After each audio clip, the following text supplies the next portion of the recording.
STALKER is a franchise that I've absolutely fallen in love with these past couple of years. My initial experience with STALKER was that I pirated Shadow of Chernobyl, played for 2 minutes and got killed by some weird animal, and then uninstalled.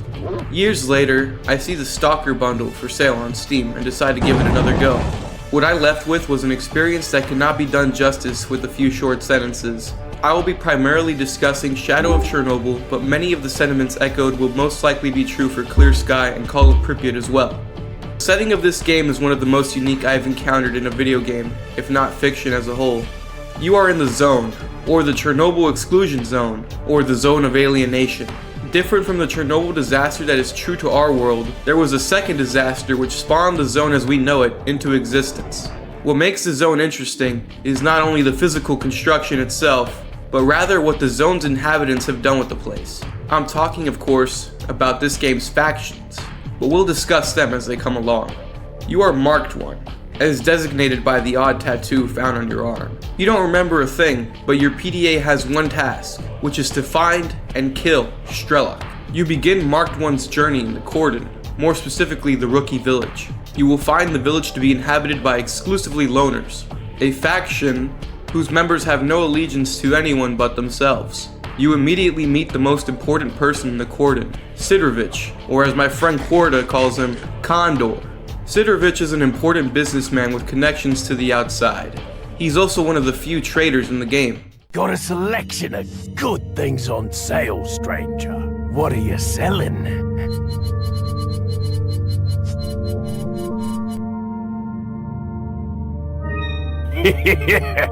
You. Come back anytime. In return for saving your life, you're assigned right out of the gate to rescue a stalker named Nimble from a group of bandits residing in a car park. The bandits are, as their name implies, a faction comprised of stalkers that shake down or outright kill other stalkers for their hard-earned goods. These scum thrive in the southern parts of the zone where the prey is especially green. They're able to flourish due to their number advantages. They tend to stick to isolated, lone targets, but also won't shy against all-out warfare when territory is at stake. Here we get a first look at the combat in this game. Stalker's combat tends to be rough, especially in the early game when you have no access to scopes of any kind and are stuck with a PMM or a double-barrel shotgun. What makes Stalker's combat so fun is how chaotic it can be. If you play the game like a game of COD, you die pretty quickly. I try to take a slight stealth approach, closing as much distance as possible so that my lack of firepower is mitigated by the bandits being unprepared, rambling to themselves as they sit by their campfire. I end up making too much noise, however, and all bets are off.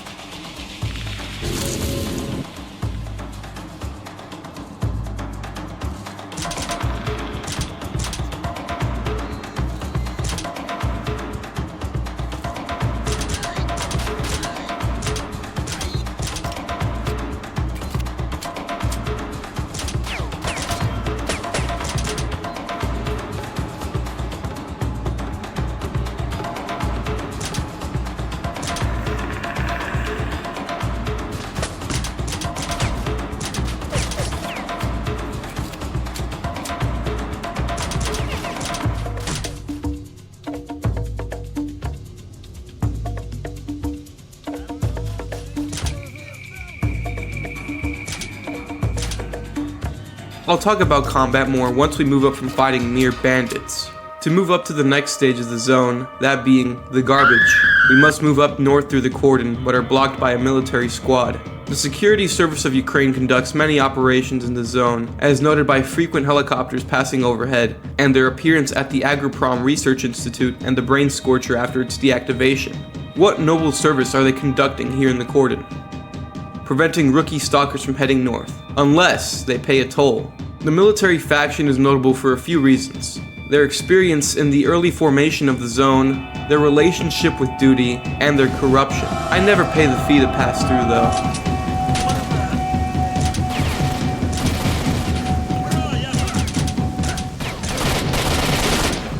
Your bloodshed-free alternative is taking a long detour to the east, crossing the railroad tracks where there is no longer any fence, with the downside being a chance of a little radiation. There's also the tunnel to the west that is riddled with electro-anomalies. Just think about it, man. Next time it could be you in this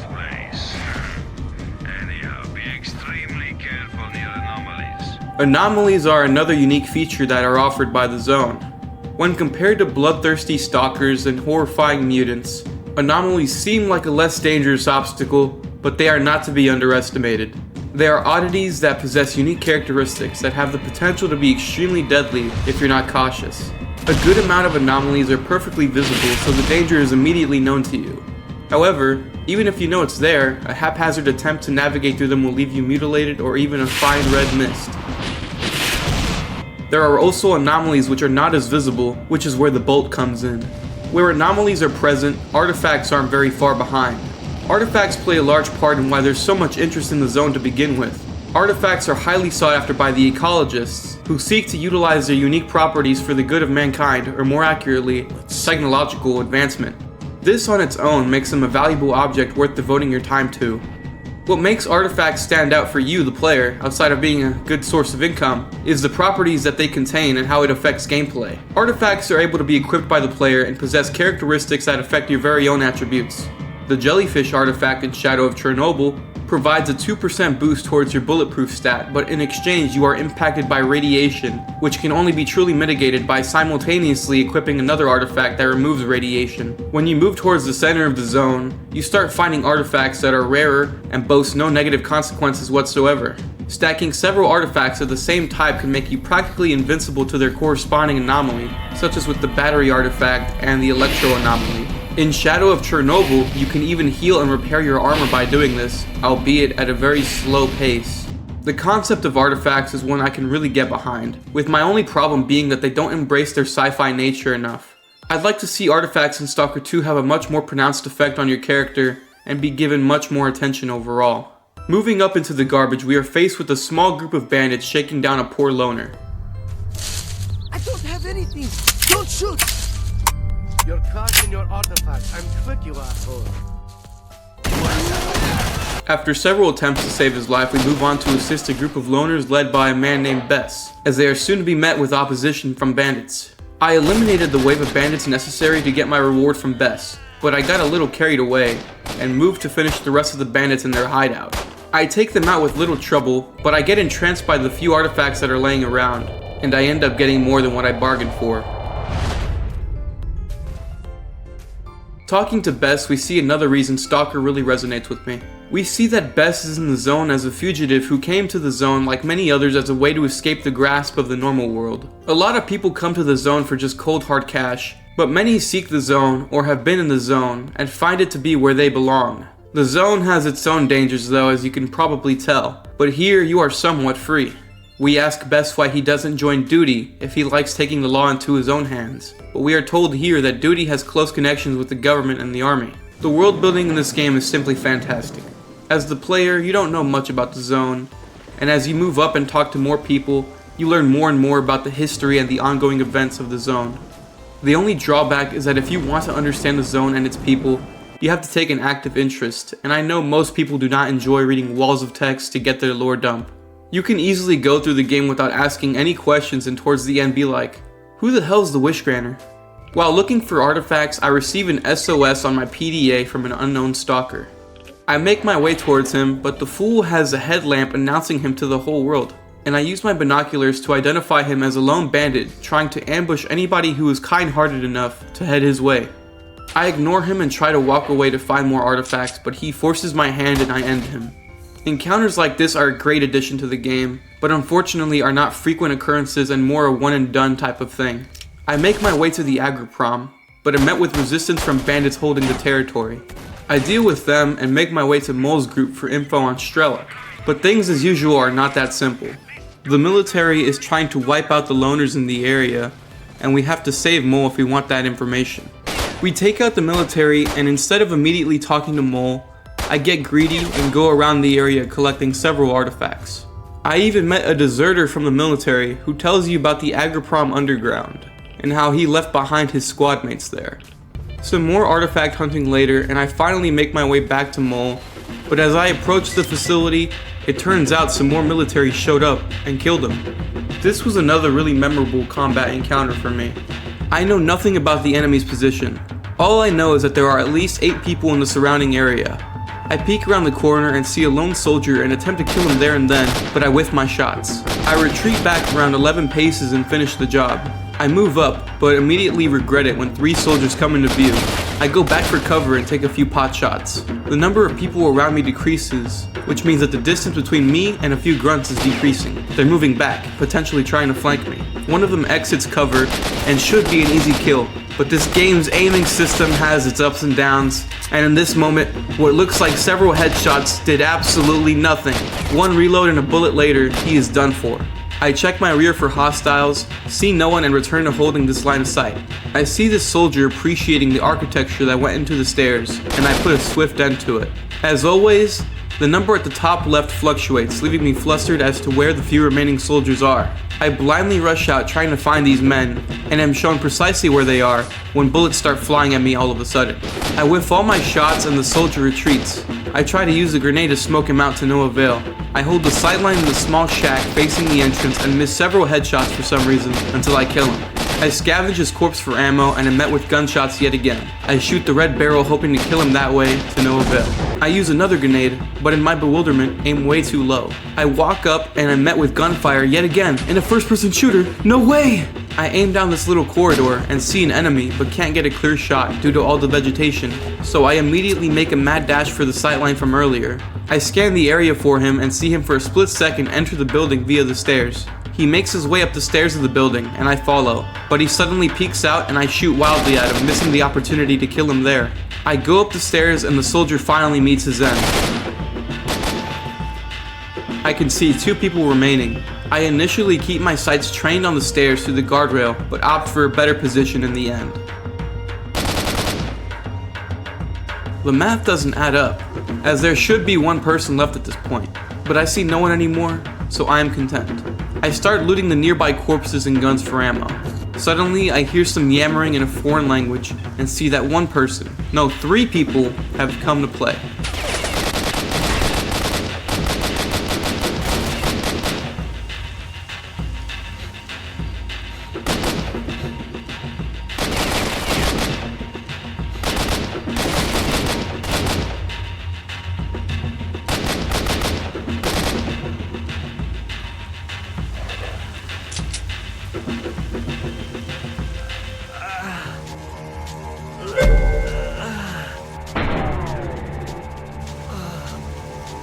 Surely that's the end of that, right? Nope. I go look in the bush-ridden corridor for the lone soldier, but find nothing. I go back and try to take this ladder up, but I'm too tired because of all the artifacts and ammo I'm carrying. I dropped 3 bullets, which did absolutely nothing. I see the soldier walking in the same corridor I was looking at just moments prior and take care of him. It's finally over. I grab Mole's PDA and find that I need to go into the catacombs for info on S.T.A.L.K.E.R. It is here where you learn that S.T.A.L.K.E.R dabbles in a little horror.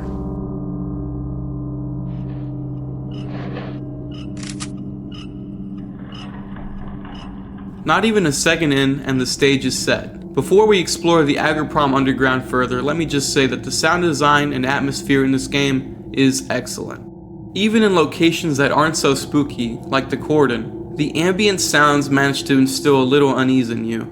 In all this time, I have completely neglected to mention mutants and the role they play, and that is for good reason. The numerous mutants you encounter prior are not exactly scary. They have the potential to be scary, don't get me wrong, but this man literally has a pet pseudo dog. Flesh are creepy but can be taken care of with nimble knife work, as can boars. Blind dogs are exactly what their name suggests and are annoying because of how they run around and do the same whimpering noise every 3 seconds.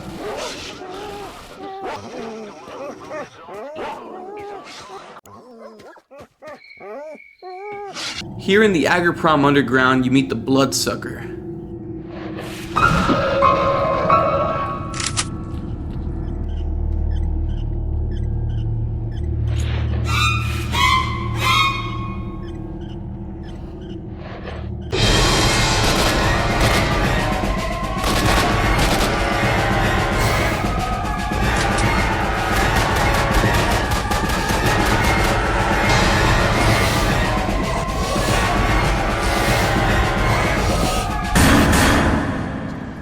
Mutants are some freaky individuals, and their presence in the zone is a fine addition. They are freaks of nature that have the potential to terrorize you during gameplay and their existence itself is a bit of a mystery. While we're on the subject of horror, the X labs are a great source of unease and tension. These labs harbor a similar tone and energy to the Agroprom underground, but they're a much bigger deal.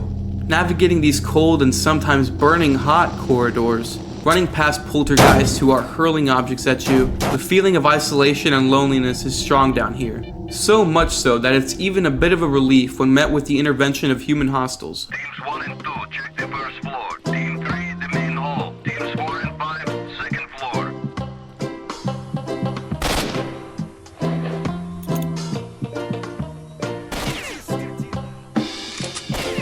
Taking down the bloodsucker, I am soon ambushed by the military men that the deserter mentioned were in the catacombs. We find S.T.A.L.K.E.R.'s stash and get a bit of insight into our next objective that will help us find S.T.A.L.K.E.R, but I'll leave that to you. The story in this game isn't some brilliant narrative written by the movie game people. It's a straightforward and simple story that takes place in a world that is anything but straightforward and simple. I'll let you experience it for yourself, but just know, it's absolutely wonderful. Making our way out of the underground, we are faced with the controller, another iconic zone mutant. If your energy, if your pseudo mind is not conducive, or yeah, I like the word conducive.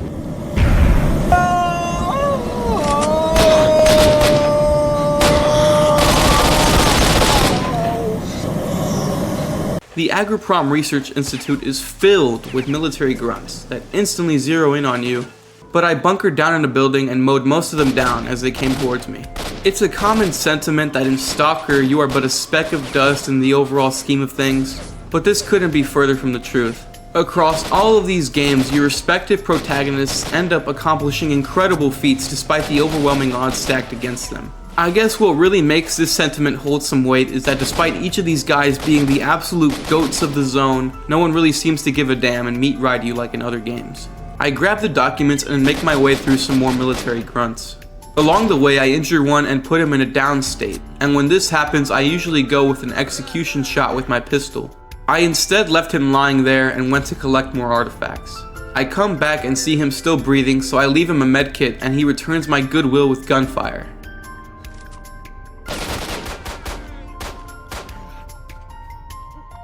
As I approach the duty checkpoint in the northern part of the garbage, there is a herd of mutants sprinting towards the dutiers. I am over-encumbered and tired, have very little ammo, and am attacked by a pack of pseudo-dogs that I have to kill with my inaccurate pistol, which results in me not being any help to the duty checkpoint, and I'm met with this. You're an idiot, Part 1. Totally useless. I reach the bar, which is a territory occupied by duty, and is where you'll find the arena and the 100 Rads bar, where you'll find the barkeep waiting for the documents. This is sort of the main hub for your fellow stalkers, at least in this game. Here at the bar, you can take several jobs from the few other stalkers that reside here, as well as from the barkeep himself. Sidorovich back in the cordon has jobs too, but the problem with him is that he's literally at the most southern part of the map, so buying, selling, and getting jobs from him is a bit of a pain once you've made it to the northern reaches of the zone. Not to mention his prices are insane. You aren't required to take jobs and find artifacts to beat S.T.A.L.K.E.R, but it's in your best interest if you want to have a constant supply of ammo, excellent armor, and a gun that can actually hit shots. Most of the time anyways.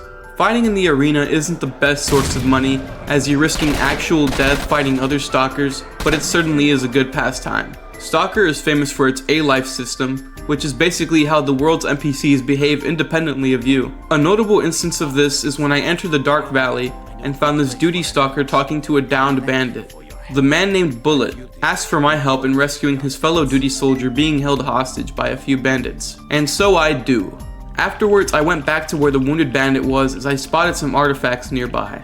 Having not learnt my lesson from earlier, I dropped the medkit for this bandit. I infiltrate the bandit base in order to free yet another duty soldier and for the key to an X-lab held by Borov. After finishing business, I see that there is an unarmed bandit straggler sprinting away from me. I follow suit and take him down with my combat knife. I examine his corpse and realize that it was the bandit from the Dark Valley entrance who I had shared a medkit with. Another time, I was making my way back from conducting business with Sidorovich, and I saw that Bess and his squad of loners were absent from their usual spot. After a little investigation, I found that they were out exterminating a few bandits, On a previous playthrough, I once found the bodies of Bess and his squad surrounded by multiple pseudo-dogs. I haven't mentioned Freedom, the Mercenaries, numerous weapons, the Monolith, and so much more.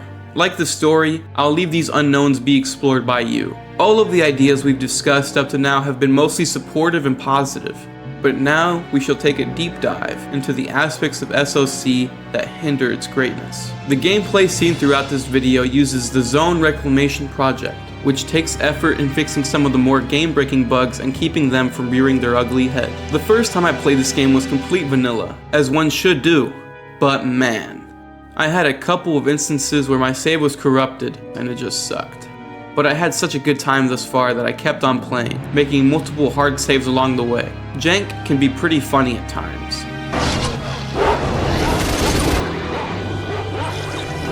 But the game breaking and crashing is never a good time. Traversal in this game can be boring at times. I know there are several people that absolutely despise fast travel of any kind, and to this crowd, I say, Kill yourself! Clear Sky and Call of Pripyat thankfully introduced the guide mechanic, where you can pay a certain amount of rubles to fast travel to an area, with the price depending on the current distance to the destination. This feature is absent in Shadow of Chernobyl. Imagine this. You open the road to the north, riddled with monolith soldiers, deactivate the Brain Scorcher, killing so many people and mutants along the way, and then you exit and Barman is like, oh bro, go to Pripyat, it's open, everyone's going crazy. And you have like 70 bullets to your name. You had like 600 to start with, and now you have 70. And 70 is nowhere near enough for all of Pripyat and the CNPP, so you can either go on a suicide run and scrounge ammo forever, or walk all the way back to the Freedom Base to get ammo, unless of course you raided them with duty, which means you'll have to walk even further to the bar. Is this a super big deal? No, but I bring it up because of the masochist crowd that absolutely detests fast travel because they enjoy walking back and forth through areas they have already cleared out and nothing of note is happening there anymore because of immersion or something. If you don't want to fast travel, don't. But keep guides in STALKER 2. That's all I gotta say on that matter. The aim in this game is absolutely insane at times.